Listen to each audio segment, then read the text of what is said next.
Is this thing working? Are we live? It looks like we're live. What's happening, everybody? Hope my mouth can make it through this one.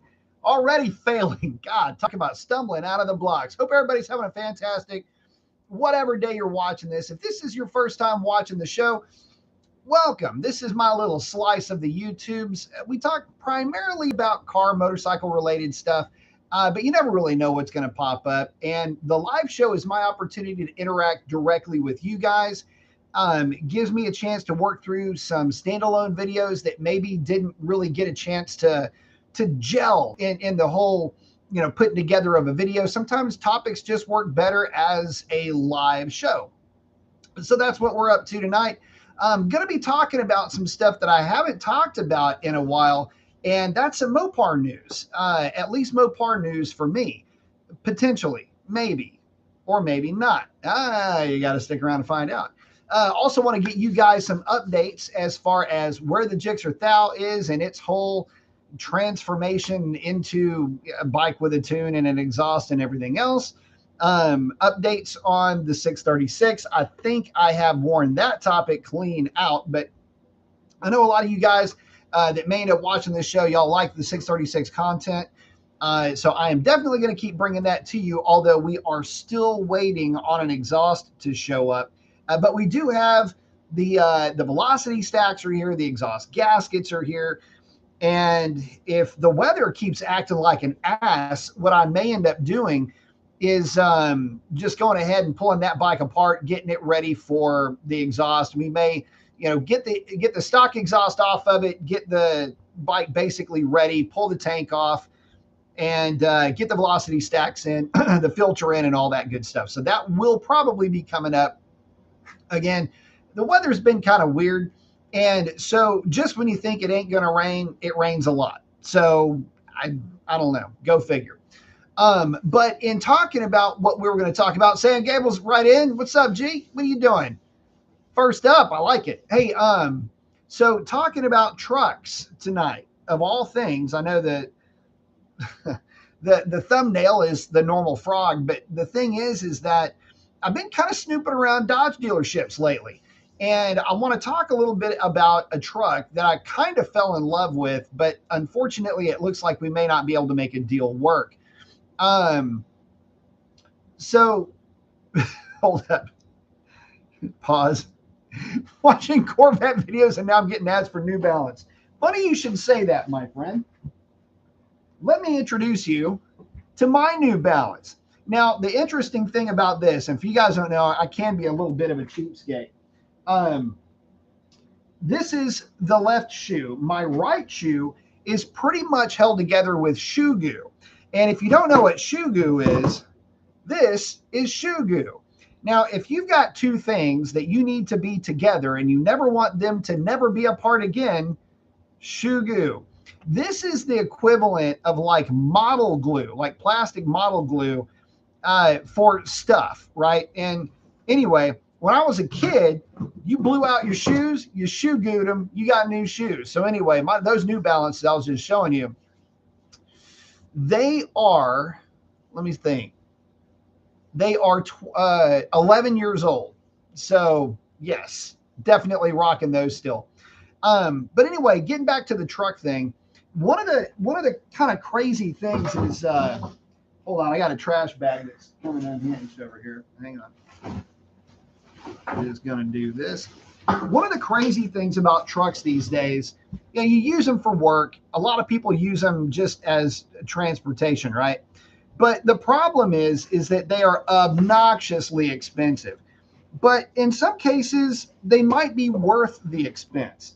And sorry, I got to clean this up. We got to clean up on aisle right next to me over here. And if you guys haven't seen them, the Ram Rebel GT is a badass truck. So I finally got a chance to drive one today and absolutely fell in love with that truck. And one of the things about it that I love, and this is like a hook for me, I'm a sucker for gadgets like this. And it's one of the reasons why I was looking, is because I've grown pretty bored with my Ford. And what I wanted to do is I wanted to check out this new Rebel GT And along with that, just see what it was all about. The interior on Dodge trucks is second to none. In fact, it goes Dodge trucks up here, and then everything else is underneath it by a vast margin. This truck does have the standard output 6-cylinder twin turbo, 392 gears, HP 75 transmission. It is a very strong running truck. And it's got all of the same performance pages that all of the SRT cars had when they were on their way out, which means you've got stuff like quarter mile timers, 0 to 60, launch type stuff. You got all this cool stuff all baked into the cake of one of these trucks. So naturally, I fell in love with it. Now, the truck ran pretty good. I wouldn't say that it would just outright run out of the life of my Ford. Matter of fact, my Ford would probably gun it down on the big end. But boy, I got to tell you, as far as making torque down low, that 6-cylinder was stout. And I mean real stout. But I got to say, as much as it pains me, doesn't look like I'm going to be going back to Dodge. I'm going to save the details of the deal, but it didn't really work out in my favor. That's a shame. It depends on how you look at it. Maybe it didn't work out in their favor. We're a little bit off. Maybe we can make this work. We'll see.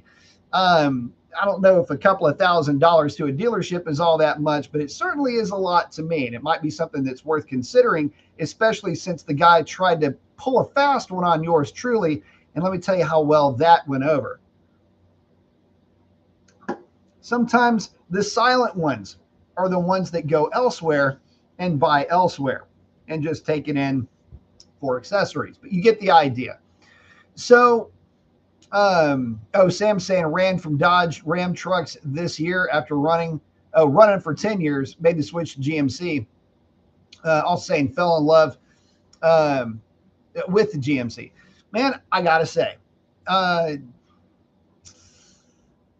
here's my only problem with GM. If I were to get a truck right now, I don't know that I would want a 5.3, and the trucks that come with the 6.2 are lofty, but I'm not done looking. So it may end up being that I might get a 6.2 truck, but I got to say, I like where I'm at with the Ford. And although it is the most boring of the interiors that you could get, it's the least informative. I got to say, the thing just keeps running phenomenally well. And God, it sounds great too. So at least there's that to come along with it. So there is that. But as far as other topics really to touch on, man, I got to say, as far as bikes that are out there, I'm looking to do some riding reviews here pretty soon. We just been having some real sketchy weather where it'll be sunny and then it just comes a complete flood for about 30 or 45 minutes. And then it's sunny again, only to come another flood. About the time everything steams off, we get hit with rain again. So it's been real hit and miss. But there are some bikes that I'm trying to get a leg over for you. And fingers crossed I can get them. One of them is an MT-09 with a tune and exhaust, which is really the one I want to try to ride the most. But there's some other bikes that are out there too. There's a Royal Enfield. There's a 650. I can't remember the exact 650 it is, but it's floating around out there too. Definitely want to try to throw a leg over that bike and try to bring up, a little bit more of a mixed bag of different bikes that I can try to get my hands on. So definitely working towards that goal. And I got to say, in the process of, how do I put this? In the process of going through different bikes and doing all the different riding reviews and doing the rides with my personal bikes, it's really funny. I've really been wearing out the 636 in terms of content and the topic really with that bike, just with how much fun it is. And the reason why I've been wanting to just drive this point home, it's first of all, I mean, some of you guys have seen a lot of a lot of you guys have seen a lot of the different riding reviews and the different personal rides that I've got. But a lot of folks don't. And so they'll come to the channel with through different videos. So, oh, and that's one of the topics I wanted to talk about is why is there so much redundancy in the videos that I make? The reason for that is because different folks get different videos at different times because of algorithms and stuff that they're looking up. So if I only did one video on the 636 and how fun it is, then if that's the only video that I made on that topic, it may not get enough airtime, for lack of a better way of putting it. If I do several, then folks may be attracted to that type of a topic, but you get more of a shot of getting that content out there. So that's the main reason for that. Sam saying, I'm surprised you don't do more side-by-side and off-road stuff. The reason why I don't do more side-by-side and off-road stuff is I don't have anywhere to take it. First of all, you have to have people that will give you a side-by-side so that you can take it to an off-road place. We don't have either one of those down here. So there's that. Skids is in. What's up, man? Got the ball guy with the flex and the specs. I like it. But that's why I don't do more off-road stuff and side-by-side. I don't have a dealership that'll just throw me the keys to a very expensive side-by-side and send me off into the world. So there is that. Marco is in. What's up, man? Hope you're doing very well. So the more I've been diving into the different bikes that I ride, though, that's one of the kind of the themes is that I will have a little bit of redundancy in videos. And again, the whole reason behind that is to try to get as many folks that type of content. And with a bike like the 636, gotta admit, it ain't exactly like twisting my arm to put those together. That is one of the most fun times that I ever get when I'm riding a motorcycle, is to be able to get a bike like the 636, GSXR 750, GSXR 600, CBR 600, any of the middleweight sport bikes. Any chance I get to ride those, I always try to jump at it because they're just so much fun. They're just so playful in how they react. And I know a lot of the videos end up sounding very similar.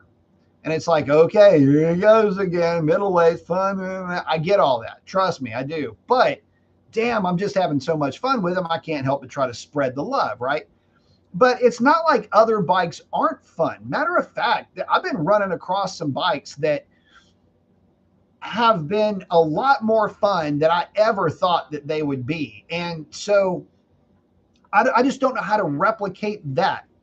Key on this one, okay, a big example of that is the GSX S1000 GX that I did the ride and review with. Guys, and I mean this with all the sincerity that is out there, of all the bikes that I've ridden that surprised me, I've got to say that this GX that I rode was at the very top of that list in terms of how much fun that thing was. Like, and a lot of times fun ends up not being like, it just means that it so exceeded my expectations in some particular way.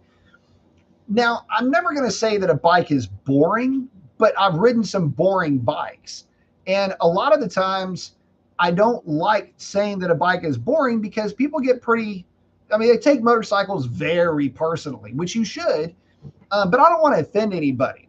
There are a couple of bikes that I would never personally buy, namely, oh, and here's the other thing. There are bikes that I've had, so bikes that clearly exceed expectations, right? Then there's bikes that don't just meet any of the expectations that I thought that I had for them. Major example of that, Triumph Tiger 800 Sport. Look, as a, you know, in the journalism field, if you, a way to throw major shade at a bike, or a lot of things for that matter, is if you say that it has no exciting qualities, or if you say that it is very linear and very predictable with its power output. Sometimes, not all the time, but sometimes that is code for, I just want this to stop. I had my expectations up here. The actuality is down here for whatever reason. And it's got a very linear power curve. It's kind of like saying she's got a great personality. Okay, that's where I'm kind of going with that. Let me check in with you guys. Right, Skid's going. Got an exhaust ready to slap on that 6 tray. Listen, it should be here. Today's the 20th. If I am exceedingly lucky with this, which I never am,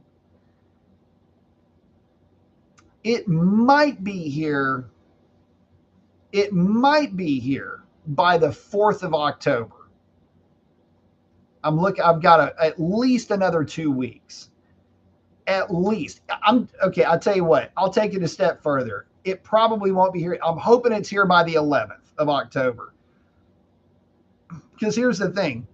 The exhaust still hasn't shown up for the GSX-R 1000. And that, my friends, was ordered about 4.5 or 5 weeks ago. So we're still waiting on it to show up, but they are working on them concurrently. So listen, and they're getting it done a lot faster than I ever could. So, and way better. So, you know, it takes as long as it takes, I guess. But the waiting's the hardest part, and it's driving me absolutely nuts. There's definitely, like, my patience is, it's not that my patience is growing thin with it. It's just, I want so badly to get the results in. And I got to be honest, I already kind of know what to expect with the GSX-R 1000 in terms of total power output. But what I'm really looking forward to is that two-wheel Dynoworks tune on that bike, because I have a feeling that's going to help the GSX-R 1000 so much, because the snatchy throttle on that bike is driving me bananas. Look, I'll put it to you like this. How do I put this? The 636 is annoying. But the GSX-R 1000, it is weirdly, okay, so check this out. If this sweet-ass Whataburger pen was my throttle, okay, you can see the front of it. If I'm going through a corner, right, so let's say I'm going through a bend or whatever, and I go to crack that throttle just like full decel, brake, just as we're coming off on trail brake, we're rolling back into the throttle for maintenance throttle just as we're hitting the apex, and then we're going to fan it back. The problem is right here, this spot, just as you're coming off of trail brake and you're rolling into the throttle for maintenance throttle, that's a dead spot. And what happens is, as you're rolling into that throttle, you're looking through the corner, it keeps diving. And so you're like, I need more throttle so that I can maintain my line. And then it kicks out. It's very choppy, and I don't like that. So the 636, it benefits from two different things. It's got a much smaller engine, so nowhere near the hit when you go to roll the throttle, although it is a pretty aggressive hit based on where you are in RPM. But the other thing is that it's a dual throttle blade. So you have an actual throttle blade that works with your wrist, and then you have an ETV that flops around doing what the computer tells it to. Very weird. It's a transitional technology at its finest, guys. Anyway, but that system, even though it is overly redundant and antiquated, it does really well on transitions. So that's a good thing. And by the way, the idea with that, so what you're thinking is, well, what's the difference? If you have a rheostat throttle and a mechanical throttle, what's the point?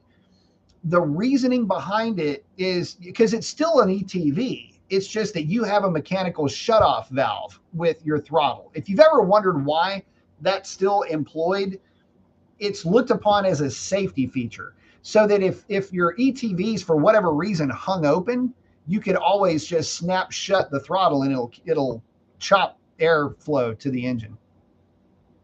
So some guys prefer that. They think of it like that. And other guys are like, it's just transitional, and ETVs have been around in cars, and you're getting zillions of miles out of these things without failures. So anyway,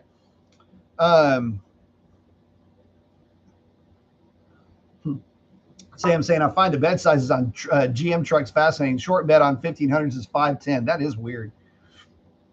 But that's the story with the 636. We're just still waiting. It is an M4, 10-inch can, so a custom-sized can for it. It's Two Wheel Dyno Works is going to be handling the tune on that with their velocity stacks, and probably going to maybe go with the DNA filter. Might keep it stock. In fact, I'll probably will end up keeping stock filter on that bike. Marco's saying Ninja 1000 SX is very fun. Had a buddy that had one. He absolutely loved it. A Honda 250 is fun. That is 100% accurate, my friend. Ryan said, I've been digging around at some older models, the Z1000 from 10 years ago, Yamaha FZ1. FZ1s are still really popular. Those are very inexpensive. If you look around just wanting something quick and low insurance premium, dude, FZ1, a lot of guys love that bike. I've never personally ridden one, but my understanding is that those that know it love it. Brent's saying linear power curve means she's got a great personality. Yeah, pretty much. Felipe, hello.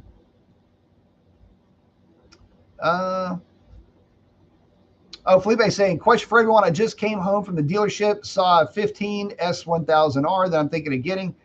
Just can't get rid of the Gixxer K9. Dude, hell no, you don't make that deal. Dude, K9 Gixxer, are you kidding me? Yeah, Felipe, let me roll you into some facts about your K9. First of all, that bike is in some areas going up in value. There are guys that are, believe it or not, looking at K5, 6, 7, 8, 9 bikes as like they want one again. A lot of guys got rid of them back in the day and would love to get their hands on one. I don't care if it's aftermarket fairings. Just do something, clean that thing up, have it running good, have it mechanically sound. Do what we would call a 4-year service on it, which is every fluid gets swapped out, including brake fluid, all new brake lines, obviously brake pads, possibly a new master cylinder, and then tires, bearings, head bearings, maybe rectifier also at that point. But yeah, do a full a true 5-year is all that stuff. Like everything gets swapped out at the 5-year mark. For a lot of guys, if they're really hammered on their bikes. I believe saying Gixxer K is in good nick, just needs a front master cylinder. I say let her rip, bro. That bike, you just keep it in parts and you'll be in good shape.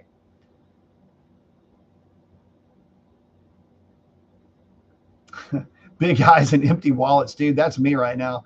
Ryan saying, one bagger that you are going to have to get a ride review is the BMW K1600. From all accounts, the bagger for a fast boy. I tell you what, there might be one at the dealership. They just got one in. Was it a K16?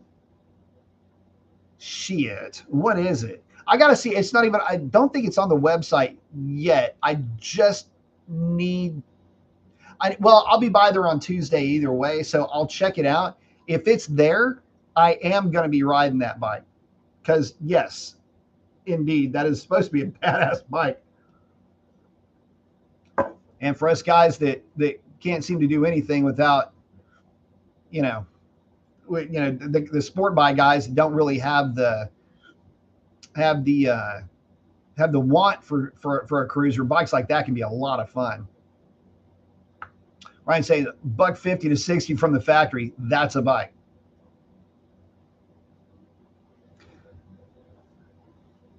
I do saying BMW M. Oh, the M1000XR. If you have the money, I tell you what. It's not that I don't like BMWs. I do. The only downside to the BMWs for me is dealer support. I have to go quite a ways away if I were to get a BMW. Matter of fact, I came pretty close to buying a 22. Double R. The problem that I had with it is it had sat for a long time and I did not want to have to do a full on, just major service to the bike where in fact, it was in that same time frame where I bought the X-Star bike. And man, in fact, I need to get it back because there's one there's one suspension adjustment that I've got to do to that bike and get it through testing. And once I get that bike, it's the rebound dampening. And I've got to dial in of all weird things. I've got to dial in a little bit more rebound dampening with that bike. And I need to dial in a little bit less compression dampening with it just to get it to sit down a little bit easier, because I am spoiled now. My 636 has got me so freaking jaded when it comes to handling and entry speed and mid corner speed that I've got to do something to my 1000 just to maintain some sanity here. But don't get me wrong, my 1000R, that's my girl. That's she's going to end up being just perfection. But I've got to dial. I'm going to loosen up the compression dampening by about a quarter of a turn. It doesn't sound like a lot, but on that free float shock, little adjustments do make a big difference. And it's probably going to get dialed out by about an eighth or a quarter of a turn. And then the the rebound is going to get all the way in, and then minus one turn, I think, is where that one's going to end up being. And then talking about preload, it's set up right now 33 in the rear, 34, I think, up front. And what I'm going to do is because I'm bringing the front end of the bike back up 10 millimeters, I'm going to check sag. I don't think it's going to be affected by it. But what I'm going to do is I'm going to drop the front by about a millimeter. We're going to go to 35 up front. And I'm probably going to keep everything cool out back at about 33. And that bike is going to be really well dialed in at that point. For a lot of the real fast sweepers, I think she's going to be nice. Felipe saying, thank you. Oh, absolutely. I just needed to listen to that. Oh, about don't get rid of that bike, dude. Keep it good. Just maintain the hell out of it. Make sure you service it. Get your master cylinder thing sorted out. Do your full service, all fluids, do your bearings. Do not forget your bearings. All motorcycles, doesn't matter. They get to about the 10-year mark. You definitely need to do head bearings and do your wheel bearings also. And she'll be good for another 10 years at that point, or at least 5 to 7. Sam saying, give me a Buzzy 2-stroke. Brap the world. Marcus saying, good choice, Felipe. Dude, I love 2-strokes. Always will.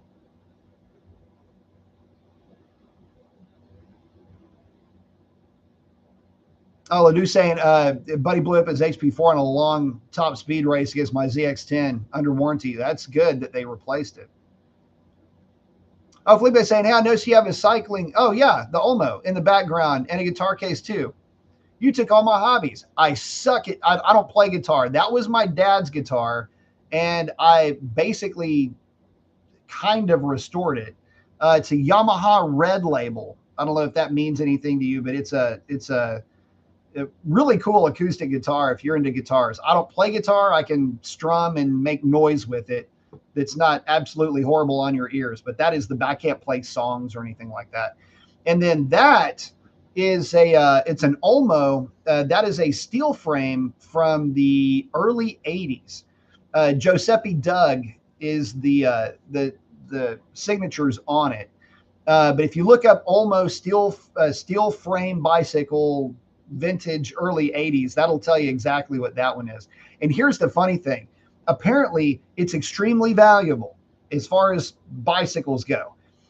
I'll ride that back and forth to the shop. So I had somebody say, oh my God, you ride an Olmo. Yeah, it's like my dad built it and gave it to me. My dad was a competitive bicyclist at one point, and so he was big time into doing like this thing in Texas called the MS 150 for multiple sclerosis. It's a Houston to Austin run. Anyway, he was big into doing a lot of things bicycling, and he knows I like vintage stuff. And so this vintage bike is one that he had found and he built and gave it to me. And so, but I still ride it to this day. Absolutely love that bike.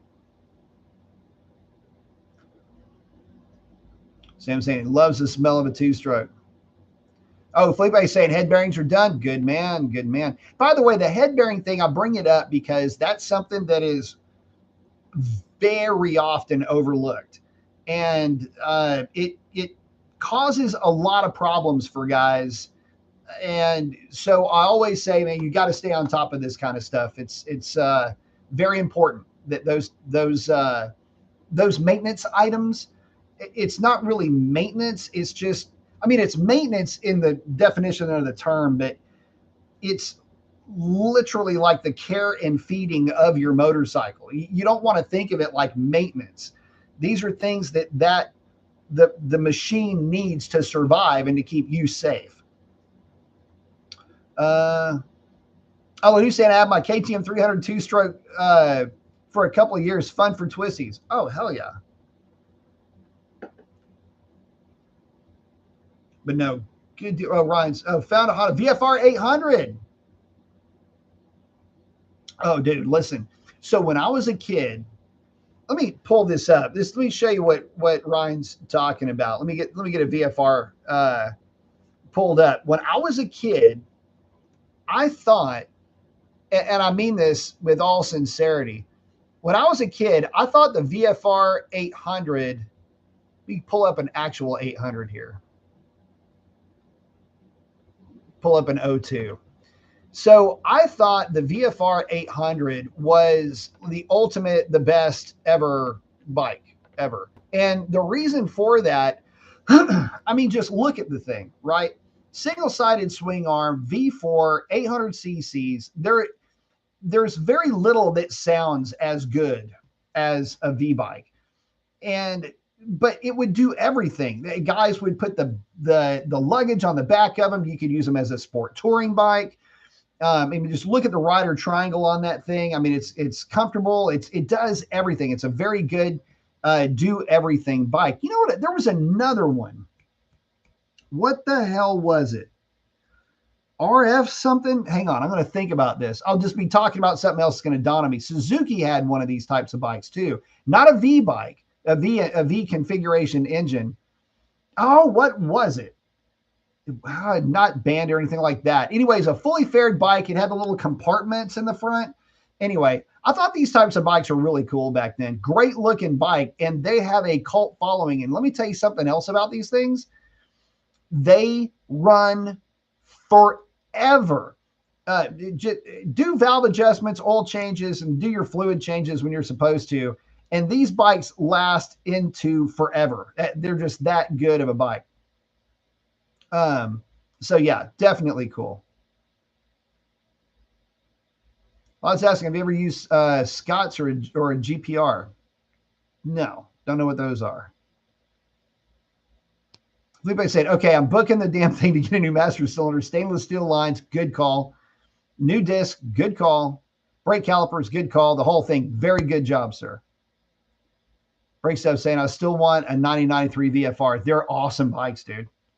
And the thing is, this is another bike that's actually picking up in value. There's a few bikes that are out there that are absolutely obnoxious in terms of picking up value. GSXR 750, the early models, mid 80s, 86, 87, or 85, 86, 87. Any of the GSXR 1100s, a lot of the vintage bikes, but the VFRs are taking off again too, which I thought was awesome because I still think they're a great bike. Lod's saying RC51. I had an RC51 at SP2 04, and I rode the freaking wheels off of that thing. And I went from that to my GSXR 750 when I moved to Northern California.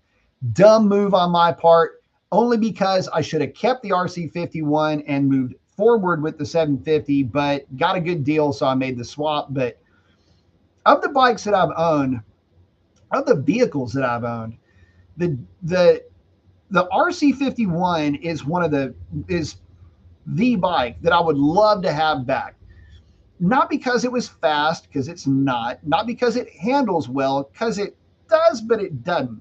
But it's just such a cool bike to ride, and I always had a good time with mine.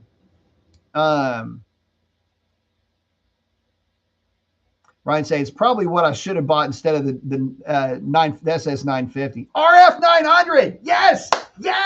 So check it out. They had an RF 900, this Suzuki bike. RF, if you're just coming into it, I was asked, okay, so RF 900 and RF 600. The RF 900, let me pull this up. I knew, okay, hang on. Time out.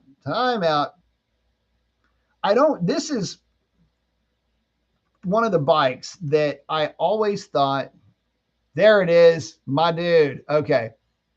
Give me just a second, guys. I'm getting this thing pulled up. Very similar in execution, I guess you can say. And I had come super close to buying one of these multiple occasions. Let me get this thing pulled up real quick, guys. There we go. Okay, so the RF 900, this one right there.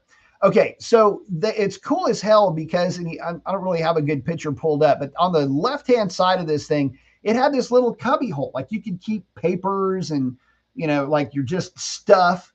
If you got smokes and a Sando and a Coke or whatever, it would fit down in this thing. And it was crazy because it was, the crazy thing about it was that it was a really good running bike. The guys that had them loved them, and I knew guys that used them as commuter bikes and as sport touring bikes.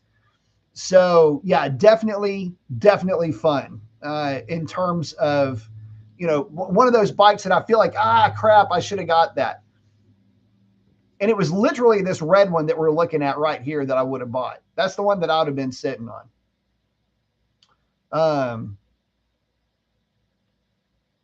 Ryan saying, just need a fun, quick bike and pay cash for and don't have to deal with stupid insurance premiums, for sure. I tell you what, I mean, not for nothing. I mean, if you're into like sport naked bikes, man, see if you can find like a 2020 GSXR or GSX-S 1000. It's a hell of a bike, and you can get them for not much. Love's asking about steering stabilizers. I can take them or leave them. I do not have one on the Kawasaki. The GSXRs come with them. They have electronic steering stabilizers. Let me put it to you like this. The only time I ever have had a spooky situation with head shake happened one time on my GSXR 750, and I was gunning down a buddy of mine on the backside of La Honda in Northern California on Skyline.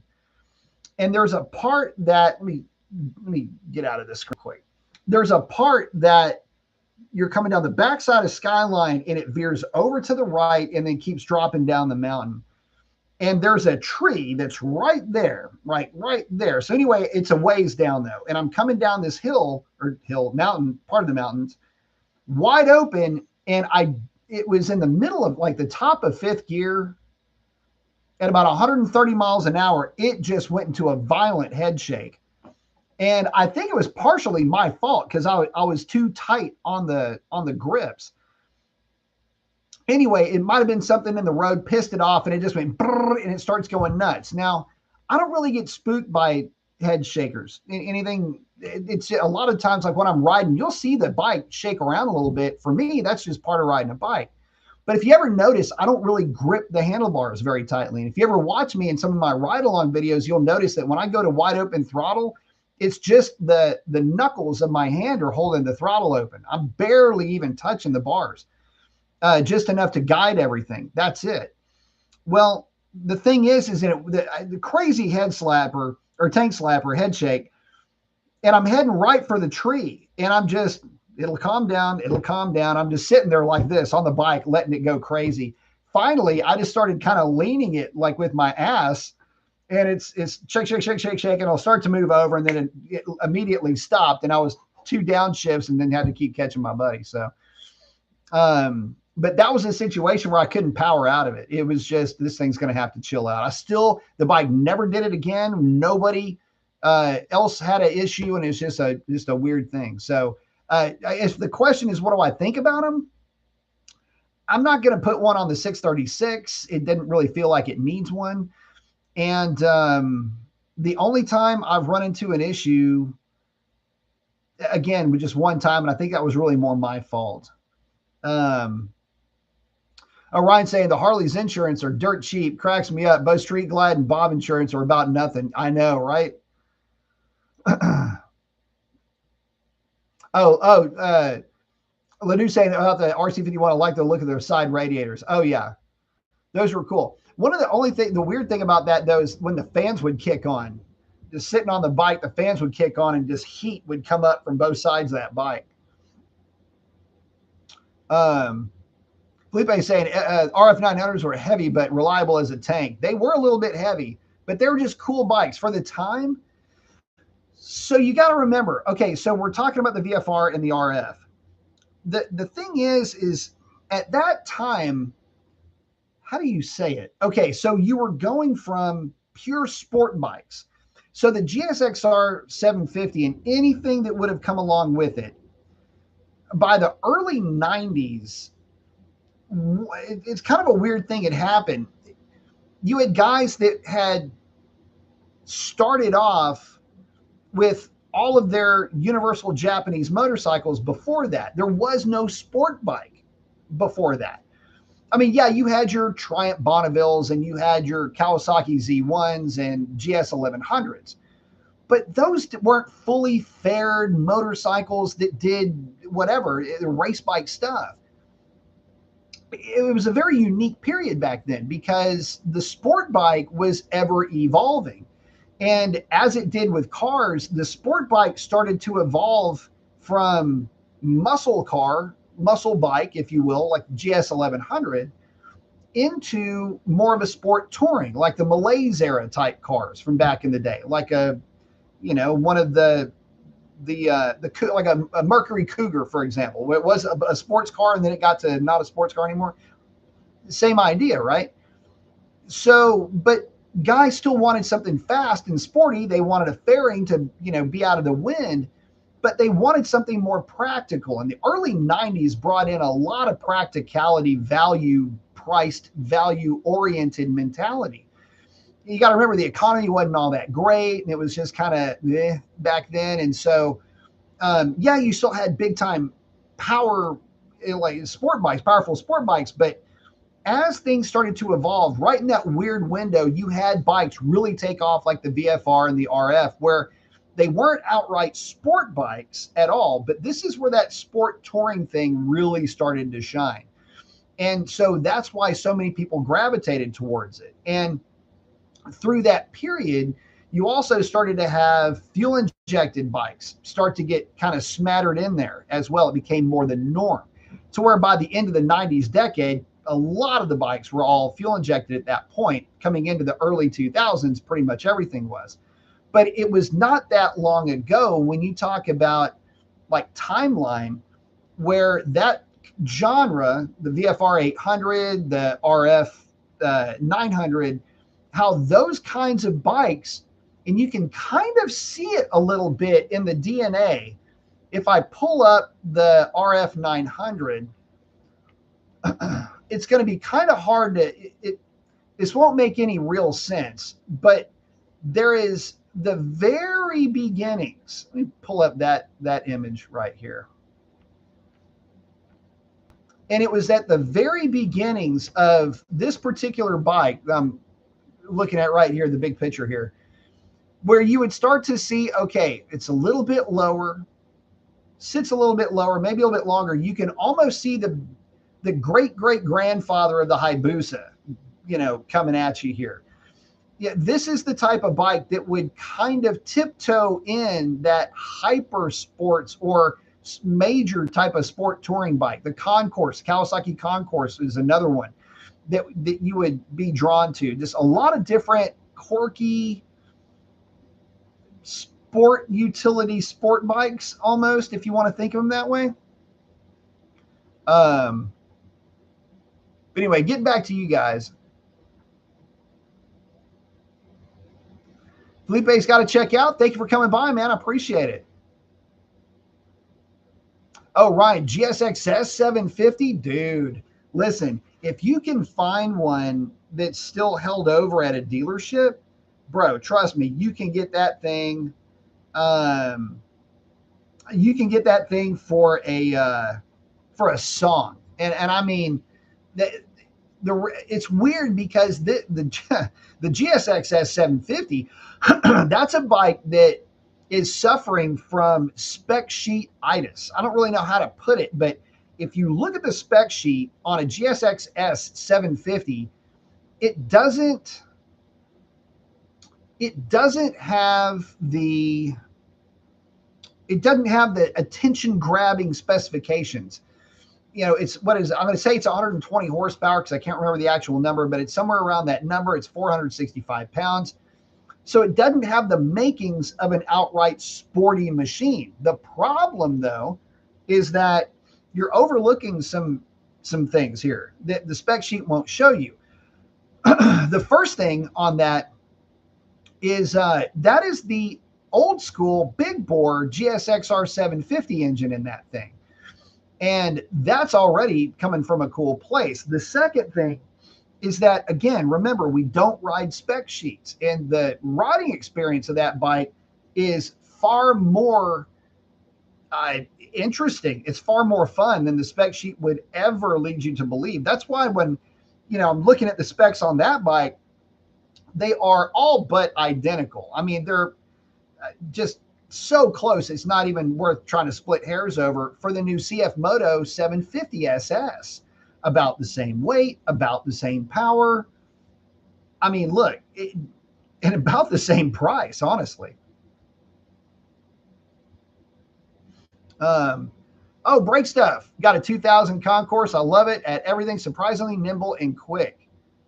Good bike. Matter of fact, this is something worth mentioning. Let me go ahead and pull that one up. 2000 Kawasaki Concourse. There we go. So here's the interesting thing with this bike. When this thing hit, hold on, let me get a good shot of this bike. Oh, let's just do this. When this motorcycle hit back in the day, this really, oh, hang on. That's a lot of me on that screen. Here we go. Okay. So when this bike hit the scene, it was touring bike with super bike engine, basically. And a lot of guys, this is another one. Guys were really gravitating to these types of machines. Believe it or not, these bikes in some countries were used as police bikes. Guys just absolutely swore by them and loved them, would put tens of thousands of miles on these things per year. And man, I got to tell you, okay, so this bike right here that we're looking at, you know how these adventure bikes got so big and everybody got all like kissy face with, the Africa Twins, the Translaps, the Transalps, the Tiger family of bikes.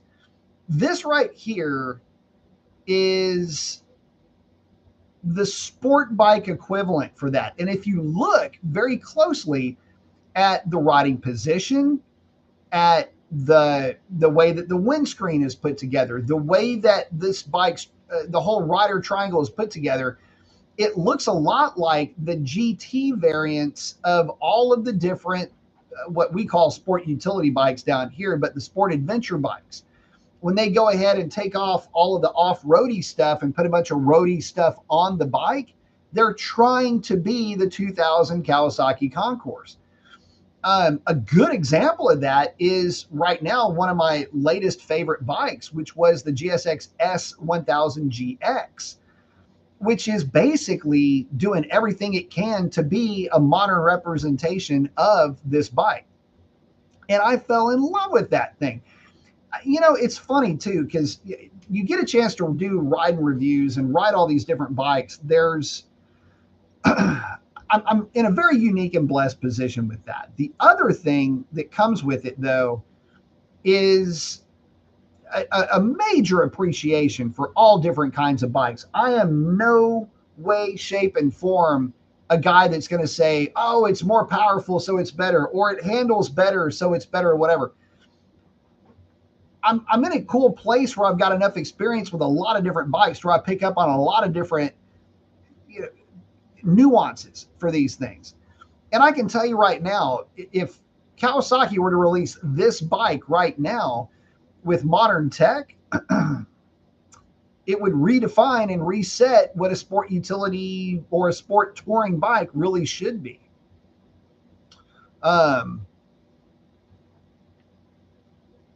Marco's in. CG 1000 Concourse blew away the BMW Sport Tour at the time. Oh, I bet it. Carl's checking in. Hello, boys and girl. Hello, all. Hello, Carl. So again, awesome bike. Love the way that these things would get down the road. But again, these sport touring, sport utility, whatever you want to, sport commuter bikes. Again, it's weird the evolution that these bikes took to get to a place where they're trying to be this. So very cool on them on that, which is a lot like the Ninja 1000 SX. Still very much this bike in its DNA. So as far as the rest of the fleet, Bonneville is doing well. The Daytona is doing well. Don't really ride the Daytona so much. It also needs a new master cylinder, it looks like. But I'll tell you what, the latest crop of bikes that I've been riding have all been really good. I haven't had any major disappointments. Let me think if there has been one. I don't think that there has. I mean, the biggest surprise factor for me is just how good the 636 is now. And I got to tell you, it's kind of weird to say this, but, and I mean this with, I mean, it's the truth. When it, came to that 636, I was I bought it and I was like, okay, I'm gonna go ahead and cut my losses with this thing. And it wasn't until I put the tires on that bike, those Bridgestone S22s, where it finally, everything came together on that bike in a way that was just so much fun. I mean, the bike really did become a lot more fun with the right tires on it. And again, those the Pirelli Rosso 4s that the bike came with, guys have been saying that they're great tires. I never saw it on that bike. In fact, it was like sketch level midnight with that thing in a couple of situations. So, in saying all of that, yeah, it's been a real hoot now being able to get that bike, and y'all can hear it in my voice. I mean, I am so busy having fun with it. I'm talking to you guys as I'm riding the bike, and I'm just taking you through the whole experience with that thing. I'm just having too much fun with that bike. And again, I can't wait for the exhaust, can't wait for the velocity stacks to be on that thing. Get it set, basically optimize that bike. And I got to tell you guys, I don't know if, I kept saying I bought the bike for the channel, right? The X-Star bike, my GSX-R 1000, that's my bike, right? But the 636 was bought primarily for content for the channel. I'd typically keep a bike like that for maybe 6 months at the most, 3 months to 6 months at the most, and then maybe move it on and go,